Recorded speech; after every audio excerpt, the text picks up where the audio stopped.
everybody to Friction Points, our first episode of a focused 30-minute conversation around the most challenging issues facing credit unions today. My name is Buell Collins. I'm with Mitchell Stankovic and Associates, and I'm going to be hosting you today to talk about the CEO compensation shakeup going on in the industry today. I have an esteemed panel of experts to talk about this with me. First and foremost, Ms. Susan Mitchell from Mitchell Stankovic and Associates. I have Jay Petty from Sheeter Group, our industry expert. And then I have Michael Maxwell, a board chair for Rise Credit Union, and Beth Carr, president and CEO of Santa Cruz Community Credit Union. So we are going to extend the conversation from the underground around compensation today in the market and get into this pressing issue, or the challenge we're seeing today in the industry. So if Sue would like to take it away for me, please. Okay, so I was pleasantly excited to have myself introduced as esteemed. So just want you all to know that I caught that. I want the gallery view. Okay, so thank you all for joining us. I know it was short notice and we jumped right in because we want to kick this off. We want conversations to continue. And our role with the underground and with the Credit Insurance Services CUS and the initiatives that we're bringing forward is to start dialogues around conversations that we may not have in the open, okay? And so I encourage those of you that are out there, turn on your video if you can, participate. And we're going to overall look at compensation. I wanted to start there today. So my introduction to this is the idea of looking beyond the traditional methods of CEO compensation.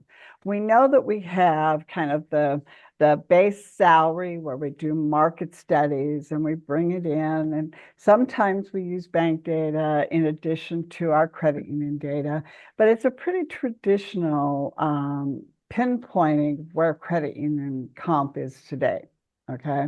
And so I conduct those for many credit unions and I look at the market data and I say, okay, what range do we fall in? We get the board's guidance to start with and what percentile they feel the organization should be, placed to attract and retain.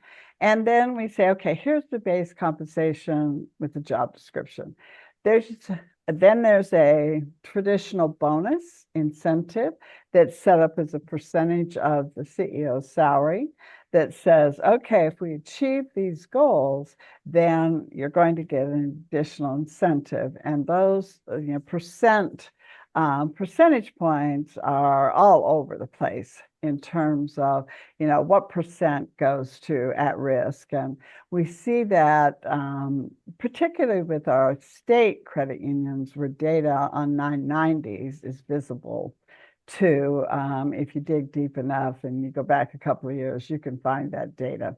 So we're looking at that and saying, okay, so we've got our salary based upon our overall band and what the market says. Then we have our at-risk based upon specific goals that the board has set for the CEO.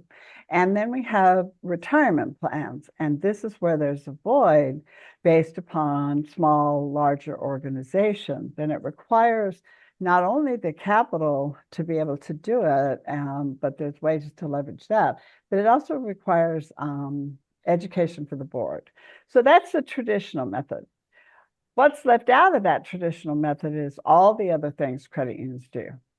In a bank CEO role, you're essentially seeing, here's my, the base compensation. Then they have a stakeholders, and they're making money for shareholders. And so it's all about making money. And for our CEOs within the credit union space, obviously it's about making money to where you can, the credit union benefits from your leadership and your family and your future is also building. But within that, there's a lot of hours that you're spending out in the community. There's a lot of hours that you're dedicating to volunteering. There's a lot of hours doing social good. And how do we start to quantify that? How do we start to factor that in other than a category that says discretionary? And we, many of us use a discretionary category, but that's really up to kind of the board and what they're seeing and what's going to make up that difference. So what I'd like to challenge the group through this friction point is to say, we're going to have a lot of leadership transitions coming up, and we're going to have to retain our existing good CEOs, and I don't know what good means other than high performance CEOs, but we're also going to have to attract. And the biggest thing I run into is the difference between what you paid the current CEO and what you're going to have to pay in the future. So boards need to be looking at this and planning ahead as part of their succession plan and making sure that it's a win-win. It's a win for the credit union, it's a win for the current CEO, and it's also a win for the future positioning. So that's kind of my introductory remarks. The article that we've included with this will describe a little bit more about the factors that I'm looking at.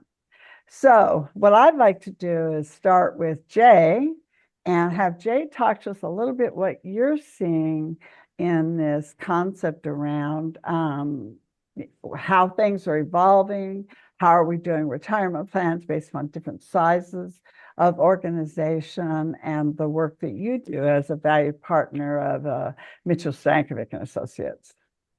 So will you tell us a little bit about yourself? All right. Well, thank you, Sue, and good morning, everybody. My name's Jay Petty. I'm an executive vice president with the Sheeter Group. I am a proud 35-year veteran of the credit union movement. Have worked with credit unions in a variety of capacities. In the last 15 years, I have been exclusively dedicated to helping credit unions with their executive benefit plan and CERT plan needs. So as far as what we're seeing in the industry, it helps to go back to the beginning. About 25 or 30 years ago, we started seeing credit unions put executive benefit CERT plans in place. And when it first started, obviously, the largest credit unions in the country were putting plans in place for their CEOs. That was the starting point. And since that point in time, it has evolved a lot. We have seen CEOs of all the large credit unions, mid-sized credit unions now have plans. That's very common. 95 to 100% of credit unions greater than $1 billion in assets have plans for the CEO. Then we started seeing that moving down into the $500 million range, the $100 million range, even the $50 million range. So we've made a lot of progress on that front. But I will tell you, there's still a lot of work to be done. No doubt about it. So now we're starting to see credit unions in the $1 billion range really take a look at their senior executive teams, their C-suite teams. Do they have adequate coverage for those people, particularly in light of the NCUA succession planning rule that started at the beginning of the year? But the rule, the rule is the rule, but really it makes good business sense to plan for leadership transitions, to retain the talent you have that has helped you become a high-performing credit union. Specifically, though, Sue, I would like to address something that's kind of near and dear to my heart is the small to mid-sized credit union marketplace. There is still a ton of work to be done. Industry statistics say that about 35% of CEOs in credit unions less than 100 million in assets have some sort of an executive benefit plan in place. And the reason I say it's near and dear to my heart is we have been seeing a lot of mergers that I would like to consider unnecessary just because credit unions have not planned for these CEO retirements. Yeah, let me jump in to emphasize that point. One of the reasons stated for succession planning, from the industry perspective, has been that it will help to curb some of the mergers because CEOs are being reimbursed, if you will, or, they're being given dollars for the merger. And I don't believe that. I'm sure there are cases that takes place, but I believe we haven't been able to prepare the CEO for retirement. And when the time comes, the qualifications of people may not be there. But in addition to that, Jay, it's hard to put the plans together at that point. So what are you seeing? And I'm kind of like a shame on us as an industry here. Yeah, so there's a misconception around the small to mid-sized credit union marketplace that they don't have the resources to be able to offer these types of plans, and that is just not true. They definitely have the resources, the capabilities. The big stumbling point that I see is getting the ball rolling, getting the board engaged, emphasizing how this is going to help the credit union. This isn't just about getting an executive money. There is a strategic business reason behind these. So, oftentimes we see, time is your friend or your enemy in these plans. We have to catch people early to put a meaningful plan in place. If a board calls me and says the CEO is going to retire in 1 or 2 years, what can you do? It becomes very limited.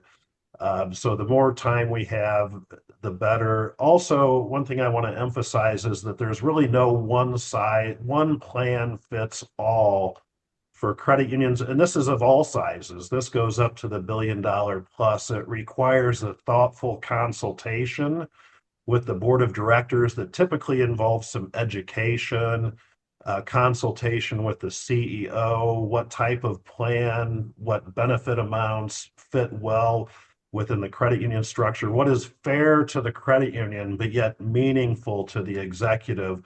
And it requires a lot of consultation to hit that sweet spot. Well, that's the thing why you've been seriously such a valued partner of ours, because you've been able to work those customization plans based upon the needs of the credit union and the needs of the executive and that win-win scenario. One example that I want to give here is I was working with a credit union where the CEO had been there 40 years and he's retiring. And back in the late 2010 to 2013 period when we had the Great Depression, the board had wanted to create a plan. And in that model, they did, and they set it up, but the CEO never funded it, okay, because the credit union wasn't in the right position for that. And so that was kind of an interesting moment for me. And we'll come back to it in a second, but it just emphasizes the fact that even when people have the knowledge and so on, the ways to fund them, I think, is my last question with you, and I'll move over to Michael. Yeah, so in that particular case, that's why it's important to work with a competent and qualified partner in this. I wouldn't I wouldn't let that happen, Sue. I would be persistent on this issue. Hey, we got to get this funded. Again, time is our friend and our enemy. Yeah. Um, so Yeah. that's my thought on that. Yeah, and I'll just say to Michael, tell us a little bit about yourself. But as the chair of Rise Credit Union, that was on your mind and the board's mind as soon as you knew there was going to be a leadership transition. Can you tell us about that? Sure. First off, thank you, Sue, for having me on this panel. For those who don't know me, I'm Michael Maxwell. I'm the chair of Rise Credit Union here in Southern California and Southern Nevada. I've been a volunteer for about 12 years now, and this is my fourth year going on as being the chair. So I might look a little different, but I think that it's a good and modern way to kind of approach governance, and that's kind of where I come from. My background is entrepreneurship and fintech. So I kind of come at like these like strategies as kind of like this new age kind of thinking outside of just typical, financial reporting. Um, you know, we selected a new CEO right about 4 years ago, and it was a change. Like, right, we decided to go outside of our credit union. Right, we decided to hire external, and one of those things was a factor of, hey, we're going to probably have to bring in the CEO at a higher level than our current CEO. Right, with that came a job description. I want to say this before we get into it. I think the job description is evolving. Right, the job description is not just financial stability, safe and security. It is, how are you doing with fintechs? How are you dealing with marketing? How are you growing your user base, right? You got to be out in the community, right? It's not just, where it was 25, 30 years ago. And the comp should reflect that, right? And, when we were looking at putting in a retirement plan, we wrote into our contract with our new CEO that we will put in a SERP within a year, because we also didn't know how they would want to work. Right. And then the board wasn't necessarily sure, right, about how we wanted to go about it, because frankly, we had been burned in the past, right? We got a big tax bill that no one really, they knew about it, but they didn't understand like the implications of when, 457F was paid out, like how much the taxes were going to affect the employees, right? The credit union, the entire process. So we had that year, right, to really sit down, work with someone like a Jay. We actually did work with Jay. Thank you so much. And look at all the different plans, but more importantly, also get the CEO's input, right? Like, do they feel financially like literate enough to invest their money, and so they want more of a stable payout plan? Do they want a split dollar? So having those flexible funds, right, and then having open, honest discussions with your board, saying, okay, I understand what happened last time. We're going to make sure we doesn't happen this time, but also give the flexibility of your CEO to kind of choose their own adventure, right, and then come back and agree like together before we put in a plan. I think is really smart. Well, and I like the way that you started it by saying the job description and your expectations are evolving. And I would, with your new mission and some of the things you're doing in the community to really change relationships out there with the Y and with other, select groups, that's going to continue to evolve. Can you just take a minute and say something about how your model is changing? Yeah, so we're a low income, CDFI institution, but we're really interested more in partnerships, right, than necessarily segs, right? We want to have strategic partnerships with the Y, with the Chargers, with the Ontario range, just because we want to promote financial literacy out in the community. And, with that, we have a social impact line item in our budget, right? And the board has agreed, hey, we're going to fund this social work that may not pay off, right, in the typical sense of, member growth or share acquisition, but we know we're doing the right things in the community, right? And therefore, when we go back to tie it back to the CEO comp, right? So our goals that we set forth with our CEO aren't just necessarily about the finances, right? It is, what is the impact of the members in the community, right? What is the member engagement scores? What is our social impact, right? And how are they driving it forward, right? And we want to reward that, even though it's not necessarily going to affect our balance sheet or improve our balance sheet, but we understand that long term, it's going to really help the mission of the credit union and help us survive, right? This dynamic change that we're going through. Excellent. Yeah. And I think that exemplifies where we are today within the industry and something for everybody to think about. Thank you, Michael. Beth, let's get you in here. I've known Beth a long time, everybody, and she took on a challenge when she took on Santa Cruz Community Credit Union, and not only from the standpoint of the unique market area, but also because it was in a financial situation. And so, Beth, will you describe your journey, introduce yourself, and a little bit about how you have overcome the kind of small credit union obstacle? Yes, thank you. And thanks for having me as well. It's really a pleasure. So when I came onto the credit union, like I said, I've been with Santa Cruz Community Credit Union for 15 years now. And I know Sue from going back, I want to say 25, 30 years, because I worked at a number of credit unions, and I first met her years ago at a small credit union that I was working at. But I do have like 35 plus years in the industry, and have and came here because I was so impressed with the CDFI focus, the low income focus, the give back to the community focus of the credit union. But there were a lot of sort of hidden things that I didn't know when I took the position I did know that the credit union had taken on a TARP loan during that era. So I came on in 2011. And having researched it, I still didn't realize how long or how hard it would be to get that thing paid off, right? I didn't understand that part of it until I really got into it. There were also a lot of challenges that the credit union put on, a number of very, very large, and we're talking, when I first started, it was about 90, I want to say 96 million in assets, maybe less than that, maybe it was 89 million. And they had probably 10 to 12 $1.5 million business loans, none of which were doing well. So coming in at 2011, most of them weren't paying.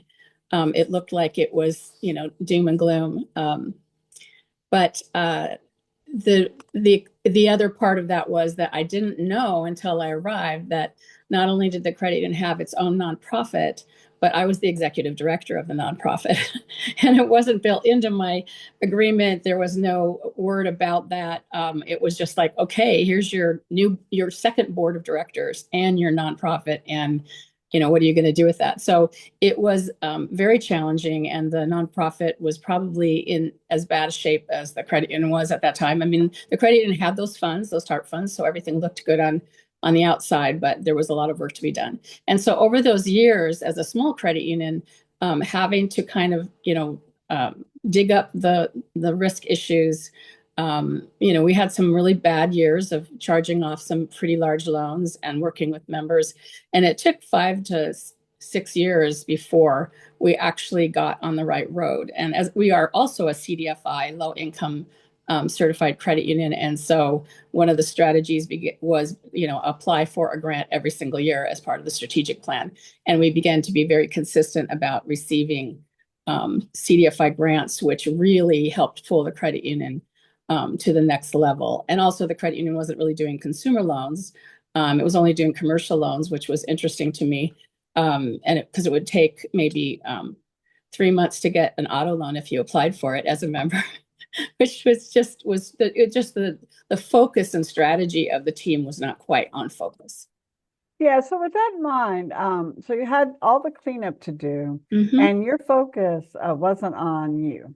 Okay? Right. It was on the credit union, giving back to the community, Yes. and so on. So then there came a point, and you Yeah. and I had those So- conversations, right? Where you Yeah. said, hey, I've got to start thinking about my retirement. So, Right. tell us a little bit about that. So I felt at some point that we had really turned the corner. We had arrived. It was time for a little bit of, future compensation. The board was, I would say, and I worked with Jay also. Thank you, Jay. And there was a lot of fear, I would say, maybe anxiety about having any kind of compensation. And I think because Santa Cruz, and I think a lot of other communities are like this, very heavy nonprofit community. So the credit union was viewed as another nonprofit in the area. And the first discussion, even about giving me a raise, was, what are we going to tell the community when we tell them how much you're making? So there was a lot of anxiety about that. So it's the same issue with the retirement plan. I don't think we can afford to do this. I mean, there was a lot of dragging of the feet about, let's just wait a year. Let's wait another year.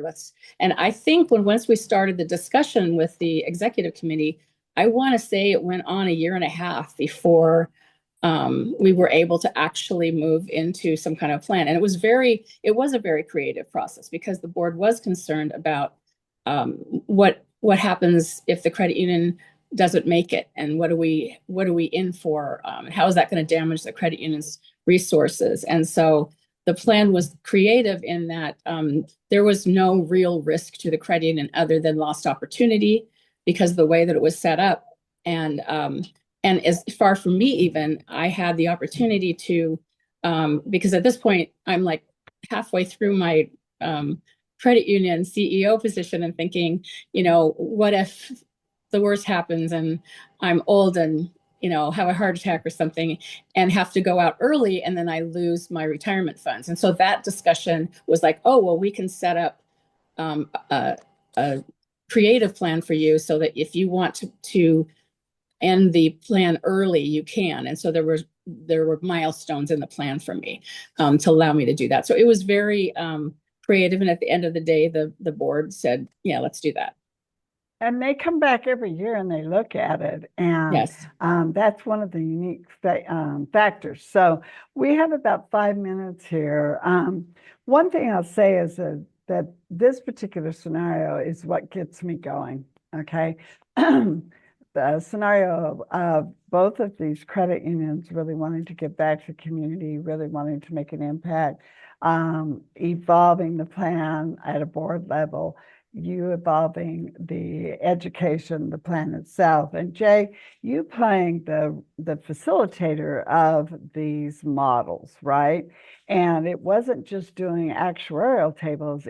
I want you to describe how you really talk to the group about what does that model look like? What's our timing? What can we manage now? And how can we beef that up as we go forward? Yeah, well, Beth brought up a good point. Sometimes these engagements are easy and they move pretty quickly, and the board is unified and behind it. Other times it takes a lot of patience.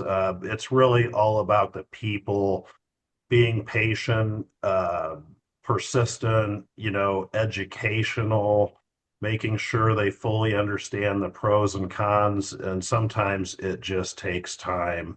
Eventually, we can get a board of directors to understand the legitimate business needs, the financial impact. It's like, yes, we can do this. And then it's time to implement the plan. And that's actually the easy part.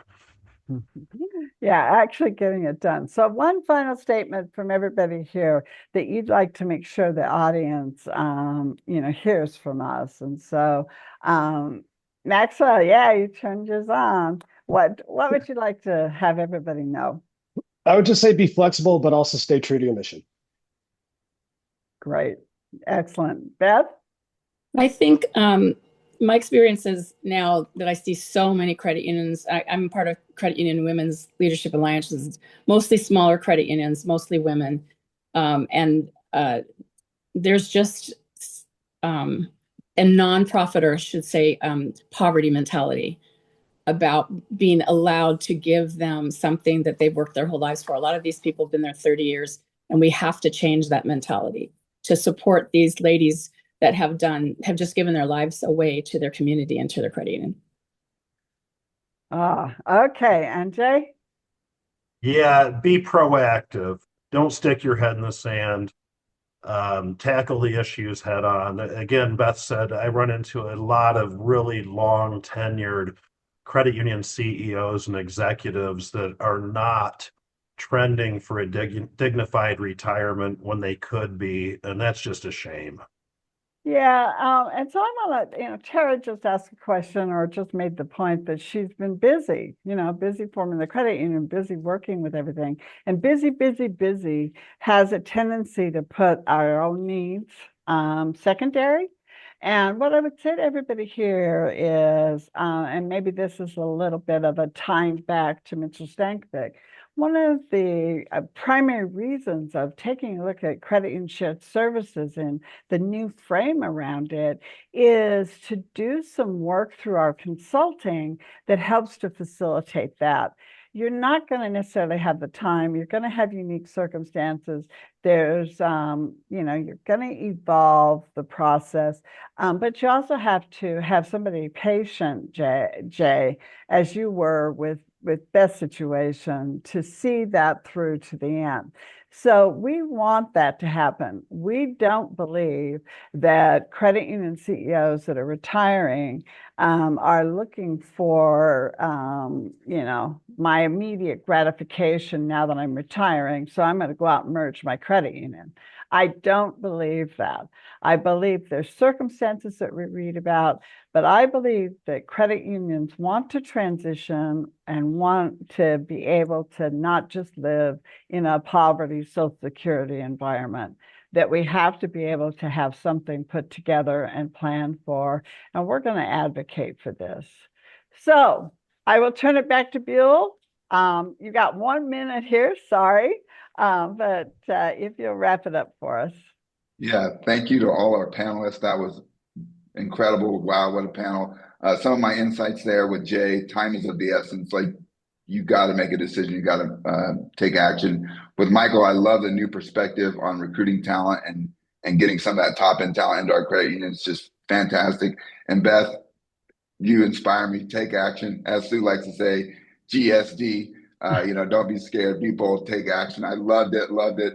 I would like to invite all of you watching to the credit union community powered by CUS. There'll be a link in the chat where you can go watch this again if you want to interact with this and all the other topics that we have in the community that are focused on the issues facing the credit union today. And the next episode is going to be May 19th at 1 p.m. So look out for that. Join us to talk about core banking tech, some of the issues around there, and how to stay mission aligned with Joe Lockwood of Open Banking Solutions. So thank you all very much. I appreciate you joining, and we will see you on the next one.